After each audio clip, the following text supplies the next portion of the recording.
ಮೈಸೂರು ಭಾಗದ ಜೀವನಾಡಿ KRS dam ಭರ್ತಿಯಾಗಿದೆ.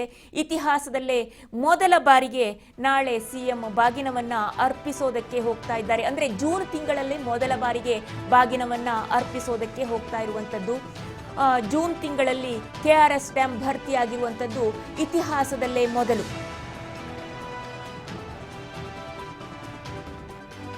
ನಾಳೆ ಕಾವೇರಿ ಬಾಗಿನ ಅರ್ಪಿಸಿ ಮುಖ್ಯಮಂತ್ರಿಗಳು ಹೊಸ ದಾಖಲೆಯನ್ನ ಬರೆಯಲಿದ್ದಾರೆ. ಜೂನ್ನಲ್ಲಿ ಬಾಗಿನ ಅರ್ಪಿಸಿದ ಮೊದಲ ಸಿಎಂ ಅನ್ನುವಂತಹ ಹೆಗ್ಗಳಿಕೆಗೆ ಕೂಡ ಪಾತ್ರರಾಗಲಿದ್ದಾರೆ ಮುಖ್ಯಮಂತ್ರಿಗಳು. ಕಾರ್ಯಕ್ರಮಕ್ಕೆ ಕಾವೇರಿ ನೀರಾವರಿ ನಿಗಮದ ಭರದ ಸಿದ್ಧತೆ ನಡೀತಾ ಇದೆ. ಡ್ಯಾಂಗೆ ಸುಣ್ಣ ಬಣ್ಣವನ್ನ ಬಳಿಯುವ ಕಾರ್ಯ ಕೂಡ ಪ್ರಾರಂಭ ಆಗಿದೆ, ಜಾರಿಯಲ್ಲಿ ಇದೆ. ಅದು ಸುಣ್ಣ ಬಣ್ಣ ಬಳಿದು ಶೃಂಗರಿಸ್ತಾ ಇದ್ದಾರೆ. ಬಾಗಿನವನ್ನ ಅರ್ಪಿಸಿ ಕಾವೇರಿ ಮಾತೆಗೆ ನಾಳೆ ಸಿದ್ದರಾಮಯ್ಯ ಪೂಜೆಯನ್ನ ಸಲ್ಲಿಸ್ತಾರೆ. ನಾಳೆ ಕಾವೇರಿ ಬಾಗಿನವನ್ನ ಅರ್ಪಿಸಿ ಹೊಸ ದಾಖಲೆಯನ್ನೇ ಬರೆಯಲಿದ್ದಾರೆ ಮುಖ್ಯಮಂತ್ರಿಗಳು. ಅಂದ್ರೆ ಜೂನ್ ತಿಂಗಳಲ್ಲಿ ಬಾಗಿನವನ್ನ ಅರ್ಪಿಸಿದ ಮೊದಲ ಸಿಎಂ ಅನ್ನುವಂತಹ ಹೆಗ್ಗಳಿಕೆಗೆ ಮುಖ್ಯಮಂತ್ರಿಗಳು ಪಾತ್ರರಾಗಲಿದ್ದಾರೆ. ಕಾರ್ಯಕ್ರಮಕ್ಕೆ ಕಾವೇರಿ ನೀರಾವರಿ ನಿಗಮದ ಭರದ ಸಿದ್ಧತೆ ಕೂಡ ನಡೆದಿದೆ. ಡ್ಯಾಂಗೆ ಸುಣ್ಣ ಬಣ್ಣ ಎಲ್ಲ ಬಳಿದು ಶೃಂಗಾರ ಮಾಡ್ತಾ ಇದ್ದಾರೆ. ಹಾಗೆ ಬಾಗಿನ ಅರ್ಪಿಸಿ ಕಾವೇರಿ ಮಾತೆಗೆ ಮುಖ್ಯಮಂತ್ರಿಗಳು ಪೂಜೆಯನ್ನ ಸಲ್ಲಿಸ್ತಾರೆ. ನಾಳೆ ಬೆಳಿಗ್ಗೆ 11:30 ಸುಮಾರಿಗೆ ಅಂದರೆ ಅಭಿಜಿನ್ ಸುಮುಹೂರ್ತದಲ್ಲಿ ಬಾಗಿನವನ್ನ ಅರ್ಪಣೆ ಮಾಡ್ತಾರೆ ಅನ್ನುವಂತಹ ಮಾಹಿತಿ ಕೂಡ ಲಭ್ಯ ಆಗಿದೆ. ಜೊತೆಯಲ್ಲಿ ವೈದಿಕ ಭಾನುಪ್ರಕಾಶ್ ಶರ್ಮಾ ನೇತೃತ್ವದಲ್ಲಿ ಪೂಜಾ ಕೈಂಕರ್ಯಗಳು ನೆರವೇರುತ್ತೆ ಅನ್ನುವಂತಹ ಮಾಹಿತಿ ಕೂಡ ಇದೆ. ಬಾಗಿನ ಕಾರ್ಯಕ್ರಮಕ್ಕೆ ಬೇಕಾದ ಎಲ್ಲ ಸಿದ್ಧತೆಗಳನ್ನು ಕೂಡ ಮಾಡಿಕೊಳ್ಳಲಾಗಿದೆ. ಏನು ನಾಳೆ ಮುಖ್ಯಮಂತ್ರಿಗಳು ಬಾಗಿನವನ್ನ ಅರ್ಪಿಸ್ತಾರೆ, ಅದಕ್ಕಾಗಿ ಸಕಲ ಸಿದ್ಧತೆಗಳನ್ನು ಕೂಡ ಮಾಡಿಕೊಳ್ಳಲಾಗಿದೆ. ಹಳೆ ಮೈಸೂರು ಭಾಗದ ಜೀವನಾಡಿ ಕಾವೇರಿ ತುಂಬಿ ಹರಿತು ಅಂದರೆ ಎಲ್ಲರ ಮೊಗದಲ್ಲೂ ಕೂಡ ಹರ್ಷ ಸಂತೋಷ ಮನೆ ಮಾಡುತ್ತೆ. ಅದು ಕೃಷಿಕರಿಗಾಗಿರಬಹುದು ಅಥವಾ ಆ ನೀರನ್ನು ಕುಡಿಯುವಂತಹ ಜನರಿಗಾಗಿರಬಹುದು, ಎಲ್ರಿಗೂ ಕೂಡ ಹರ್ಷ ಉಲ್ಲಾಸ.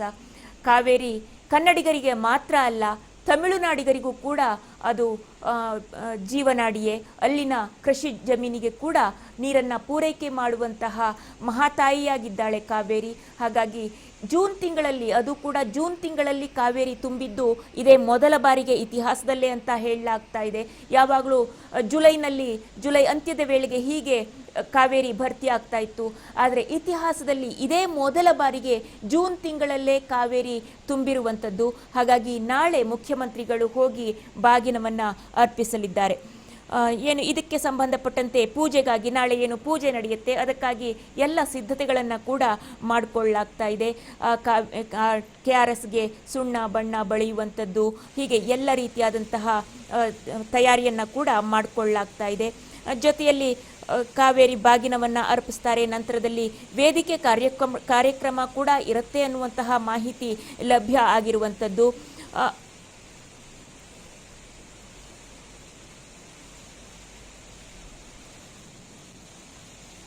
ನೀರಾವರಿ ನಿಗಮ ಭರದ ಸಿದ್ಧತೆಯನ್ನ ಮಾಡಿಕೊಳ್ತಾ ಇದೆ. ಕಾವೇರಿ ಪೂಜೆಯ ಸಲುವಾಗಿ ಸಿಎಂ ಬರ್ತಾರೆ, ಬಾಗಿನವನ್ನ ಅರ್ಪಿಸ್ತಾರೆ ಅಂತ ಹೇಳಿ ಕಾವೇರಿ ನೀರಾವರಿ ನಿಗಮ ಭರದ ಸಿದ್ಧತೆಯನ್ನ ಮಾಡಿಕೊಳ್ತಾ ಇದೆ. ಡ್ಯಾಂಗೆ ಸುಣ್ಣ ಬಣ್ಣವನ್ನ ಬಳಿದು ಚಂದಗೊಳಿಸ್ತಾ ಇದೆ. ಹಾಗೆಯೇ ಡ್ಯಾಂ ಮೇಲೆ ಕನ್ನಡ ಬಾವುಟಗಳನ್ನು ಕೂಡ ಹಾರಿಸಲಾಗಿದೆ. ಅಲ್ಲಲ್ಲಿ ಕನ್ನಡ ಬಾವುಟಗಳನ್ನು ಹಾರಿಸಿ ಶೃಂಗಾರಗೊಳಿಸಲಾಗ್ತಾ ಇದೆ. ಕನ್ನಡದ ಜೀವನಾಡಿ, ಕರ್ನಾಡಿಗರ ಜೀವನಾಡಿ ಕಾವೇರಿ ಮಾತೆ ಮೈತುಂಬಿ ಹರಿತಿದ್ದಾಳೆ ಅಂದರೆ ಎಲ್ರಿಗೂ ಕೂಡ ಹರ್ಷ ಉಲ್ಲಾಸ.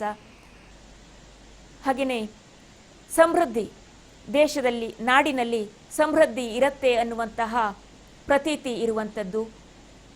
ಸಹಜವಾಗಿ ನದಿ ತುಂಬಿ ಹರಿತಾ ಇದೆ ಅಂತಂದರೆ ಆ ಭಾಗದ ಜನರಿಗೆ, ನದಿ ಪಾತ್ರದ ಜನರಿಗೆ ಅದರ ಫಲವನ್ನು ಯಾರೆಲ್ಲ ಅನುಭವಿಸ್ತಾರೆ ಅವರೆಲ್ಲರಿಗೂ ಕೂಡ, ಎಲ್ಲರ ಮೊಗದಲ್ಲೂ ಕೂಡ ಖುಷಿ ಮನೆ ಮಾಡುವಂಥದ್ದು. ಓಕೆ, ಈ ವಿಚಾರಕ್ಕೆ ಸಂಬಂಧಪಟ್ಟಂತೆ ನಮ್ಮ ಪ್ರತಿನಿಧಿ ಬಸವರಾಜ್ ಇದೀಗ ದೂರವಾಣಿ ಸಂಪರ್ಕದಲ್ಲಿದ್ದಾರೆ. ಬಸವರಾಜ್, ಏನು ಕಾವೇರಿ ಇತಿಹಾಸದಲ್ಲೇ ಮೊದಲ ಬಾರಿಗೆ ಜೂನ್ ತಿಂಗಳಲ್ಲಿ ತುಂಬಿರುವಂತದ್ದು, ಹಾಗೆ ಮೊದಲ ಬಾರಿಗೆ ಬಾಗಿನವನ್ನ ಅರ್ಪಿಸಿದಂತಹ ಸಿಎಂ ಅನ್ನು ಖ್ಯಾತಿಗೆ ಕೂಡ ಪಾತ್ರರಾಗಲಿದ್ದಾರೆ ಮುಖ್ಯಮಂತ್ರಿಗಳು. ಸಿದ್ಧತೆ ಹೇಗೆ ನಡೆದಿದೆ, ತಯಾರಿ ಹೇಗೆ ನಡೆದಿದೆ ಬಾಗಿನ ಅರ್ಪಿಸುವ ಇದಕ್ಕೆ ಸಂಬಂಧಪಟ್ಟಂತೆ? ವಿದ್ಯಾಭಟ್, ಈಗಾಗಲೇ KRS ಡ್ಯಾಂ ಭರ್ತಿ ಆದಂತಹ ಹಿನ್ನೆಲೆಯಲ್ಲಿ ನಾಳೆ CM Siddaramaiah, DCM DK Shivakumar ಮತ್ತೆ ಮಂಡ್ಯ, ಮೈಸೂರು, ಚಾಮರಾಜನಗರ ಭಾಗದ ಶಾಸಕರು ಮತ್ತೆ ಸಚಿವರು ಕೂಡ ಮತ್ತೆ ಸಂಸದರು ಕೂಡ ಒಂದು ಕಾರ್ಯಕ್ರಮದಲ್ಲಿ ಭಾಗಿಯಾಗ್ತಾರೆ.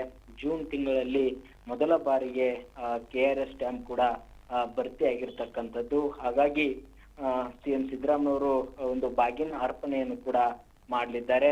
ಈ ಒಂದು ನಿಟ್ಟಿನಲ್ಲಿ KRS ಡ್ಯಾಮ್ನ ಏನು ಆಡಳಿತ ಮಂಡಳಿ ಏನಿದೆ ಅದೆಲ್ಲವೂ ಕೂಡ ಮತ್ತೆ ಮಂಡ್ಯ ಜಿಲ್ಲೆಯ ಜಿಲ್ಲಾಧಿಕಾರಿಗಳು ಮತ್ತೆ CEO ಮತ್ತೆ ಅಲ್ಲಿರ್ತಕ್ಕಂಥ ಎಲ್ಲ ಹಿರಿಯ ಅಧಿಕಾರಿಗಳ ತಂಡವೇ ಈಗಾಗಲೇ ಬಾಗಿನ ಅರ್ಪಣೆ ಕಾರ್ಯಕ್ರಮಕ್ಕೆ ಸಾಕಷ್ಟು ಸಕಲ ಸಿದ್ಧತೆಯನ್ನು ಕೂಡ ಮಾಡಿಕೊಂಡಿರ್ತಕ್ಕಂಥದ್ದು. ಜಲಸಂಪನ್ಮೂಲ ಇಲಾಖೆ, ಕೃಷಿ ಇಲಾಖೆ, ಎಲ್ಲ ಇಲಾಖೆ ಸಂಬಂಧಪಟ್ಟಂತ ಎಲ್ಲ ಇಲಾಖೆಯವರು ಕೂಡ ಸಿಎಂ ಸಿದ್ದರಾಮಯ್ಯವರ ಬಾಗಿನ ಅರ್ಪಣೆ ಕಾರ್ಯಕ್ರಮಕ್ಕೆ ಎಲ್ಲ ಬರದ ಸಿದ್ಧತೆಯನ್ನು ಕೂಡ ಮಾಡಿಕೊಳ್ಳಲಾಗಿದೆ. ಈಗಾಗಲೇ ಅಲ್ಲಿರ್ತಕ್ಕಂಥ ಪೂಜಾ ಕಾರ್ಯಕ್ರಮಕ್ಕೆ ಇರತಕ್ಕಂಥ ಪುರೋಹಿತರಾಗಿರ್ಬೋದು, ಮತ್ತೆ ಅಲ್ಲಿ ಸಂಬಂಧಪಟ್ಟಂತ ಪೊಲೀಸ್ ಬಿಗಿ ಬಂದೋಬಸ್ತ್ ಆಗಿರ್ಬೋದು, ಮತ್ತೆ ಈಗಾಗಲೇ ಅಲ್ಲಿ ರೈತರನ್ನು ಕೂಡ ಕರೆಸಿ ಆ ಒಂದು ಸಂದರ್ಭದಲ್ಲಿ ಬಾಗಿನ ಅರ್ಪಣೆಯಲ್ಲಿ ಕೂಡ ಭಾಗಿಯಾಗಬೇಕು ಅನ್ನುವಂತ ಒಂದಿಷ್ಟು ಕಾರ್ಯಕ್ರಮ ಕೂಡ ಹಮ್ಮಿಕೊಂಡಿದ್ದಾರೆ ಅನ್ನುವಂತ ಮಾಹಿತಿ ಇದೆ. ಮಂಡ್ಯ ಜಿಲ್ಲೆಯ ರೈತರು ಕೂಡ ಒಂದು ಬಾಗಿನ ಅರ್ಪಣೆ ಕಾರ್ಯಕ್ರಮದಲ್ಲಿ ಭಾಗಿಯಾಗುವಂತಹ ಸಾಧ್ಯತೆ ಇದೆ. ಹಾಗಾಗಿ ಈಗಾಗಲೇ ಸಿಎಂ ಮತ್ತೆ DCM ಇಬ್ಬರು ಕೂಡ ಒಂದ್ ಕಡೆ ಬಾಗಿನ ಅರ್ಪಣೆಯನ್ನು ಕೂಡ KRS ಡ್ಯಾಮ್ಗೆ ಸಲ್ಲಿಸಲಿದ್ದಾರೆ. ವಿದ್ಯಾಭಟ್, ಹಾಗೆ ಬಸವರಾಜ್, ಸಿಎಂ ಬಾಗಿನ ಅರ್ಪಿಸ್ತಾರೆ, ಜೊತೆಯಲ್ಲಿ ಎಷ್ಟು ಜನ ಬಾಗಿನ ಅರ್ಪಿಸ್ತಾರೆ, ಎಷ್ಟು ಬಾಗಿನಗಳನ್ನ ಸಿದ್ಧಪಡಿಸಿಕೊಳ್ಳಲಾಗಿದೆ ಅಂತ ಹೇಳಿ?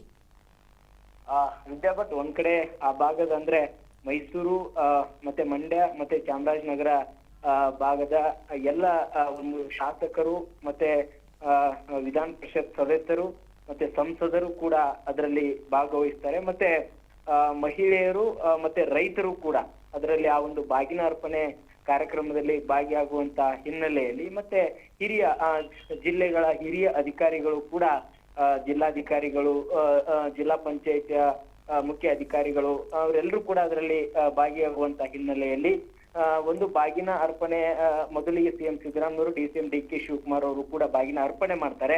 ಅವರ ಜೊತೆಗೆ ಉಳಿದ ಅಧಿಕಾರಿಗಳಾಗಿರ್ಬೋದು ಮತ್ತೆ ರೈತರಾಗಿರ್ಬೋದು, ವಿಧಾನ ಪರಿಷತ್ ಸದಸ್ಯರು ಮತ್ತೆ ಶಾಸಕರು ಎಲ್ಲರೂ ಕೂಡ ಬಾಗಿನ ಅರ್ಪಣೆ ಮಾಡಲಿದ್ದಾರೆ. ಹಾಗಾಗಿ ಬಾಗಿನ ಅರ್ಪಣೆ ಕಾರ್ಯಕ್ರಮಕ್ಕೆ ಏನೆಲ್ಲಾ ಸಿದ್ಧತೆಗಳು ಬೇಕು ಆ ಎಲ್ಲಾ ಸಿದ್ಧತೆಗಳನ್ನು ಕೂಡ ಜಿಲ್ಲಾಡಳಿತ ಎಲ್ಲ ವ್ಯವಸ್ಥೆಯನ್ನು ಕೂಡ ಈಗಾಗಲೇ ಮಾಡಿಕೊಳ್ಳಲಾಗಿದೆ. ಅಲ್ಲಿರ್ತಕ್ಕಂಥ ಬಂದೋಬಸ್ತ್ ವ್ಯವಸ್ಥೆ ಆಗಿರ್ಬೋದು, ಮತ್ತೆ ಸಿಎಂ ಅವರು ಮತ್ತೆ DCM ಅವರು ಬಂದಂತ ಸಂದರ್ಭದಲ್ಲಿ ಅಲ್ಲಿ ಇರ್ತಕ್ಕಂಥ ಒಂದು KRS ಡ್ಯಾಮ್ನನ್ನು ಕೂಡ ವೀಕ್ಷಣೆಯನ್ನು ಕೂಡ ಮಾಡಲಿದ್ದಾರೆ. ಯಾಕಂತಂದ್ರೆ ಜೂನ್ ತಿಂಗಳಲ್ಲೇ ಕೂಡ ಈ ಅಂದ್ರೆ ಮೊದಲ ಬಾರಿಗೆ ಡ್ಯಾಮ್ ಕೂಡ ಭರ್ತಿ ಆದಂತ ಹಿನ್ನೆಲೆಯಲ್ಲಿ ಡ್ಯಾಮ್ ಅನ್ನು ಕೂಡ ಸಿಎಂ ಮತ್ತೆ DCM ಇಬ್ಬರು ನಾಯಕರು ಕೂಡ ಅದನ್ನ ವೀಕ್ಷಣೆ ಮಾಡಲಿದ್ದಾರೆ. ಅದಕ್ಕೂ ಕೂಡ ವ್ಯವಸ್ಥೆಯನ್ನು ಕೂಡ ಮಾಡಲಾಗಿದೆ ಅನ್ನುವಂಥದ್ದು ಈಗಾಗಲೇ ಜಿಲ್ಲಾಡಳಿತ ತಿಳಿಸಿರ್ತಕ್ಕಂಥದ್ದು. ಮತ್ತೆ ಈಗಾಗಲೇ ರೈತರಿಗೂ ಕೂಡ ಆ ಬಗ್ಗೆ ಒಂದು ವಿವರಣೆಯನ್ನು ರೈತರಿಂದಲೂ ಕೂಡ ಸಿಎಂ ಮತ್ತೆ DCM ಕೂಡ ಡ್ಯಾಮ್ ನ ವಿಚಾರಕ್ಕೆ ಸಂಬಂಧಪಟ್ಟಂತೆ ಕೂಡ ಒಂದಿಷ್ಟು ಚರ್ಚೆಯನ್ನು ಕೂಡ ನಡೆಸಲಿದ್ದಾರೆ ಅನ್ನುವಂತಹ ಮಾಹಿತಿ ಕೂಡ ಇರುವಂತದ್ದು. ವಿದ್ಯಾಭಟ್, ಹಾಗೇನೆ ವೇದಿಕೆ ಕಾರ್ಯಕ್ರಮದಲ್ಲಿ ಈ ಚರ್ಚೆಗಳು ಎಲ್ಲ ನಡೆಯುತ್ತಾ ಬಾಗಿನ ಅರ್ಪಿಸಿದ ನಂತರದಲ್ಲಿ, ಮತ್ತು ಭದ್ರತೆಯನ್ನ ಹೇಗೆ ಕೈಗೊಳ್ಳಲಾಗಿದೆ ಅಂತ ಹೇಳಿ? ವಿದ್ಯಾಭಟ್, ಈಗಾಗಲೇ ಬಾಗಿನ ಅರ್ಪಣೆ ಆದ ಬಳಿಕ ಈಗಾಗಲೇ ಅಲ್ಲಿ ಕಾವೇರಿ ಜಲಾನಯನ ಪ್ರದೇಶದ ಎಲ್ಲ ರೈತರು ಕೂಡ ಅದರಲ್ಲಿ ಭಾಗವಹಿಸುವಂತಹ ಎಲ್ಲಾ ಸಾಧ್ಯತೆ ಇದೆ.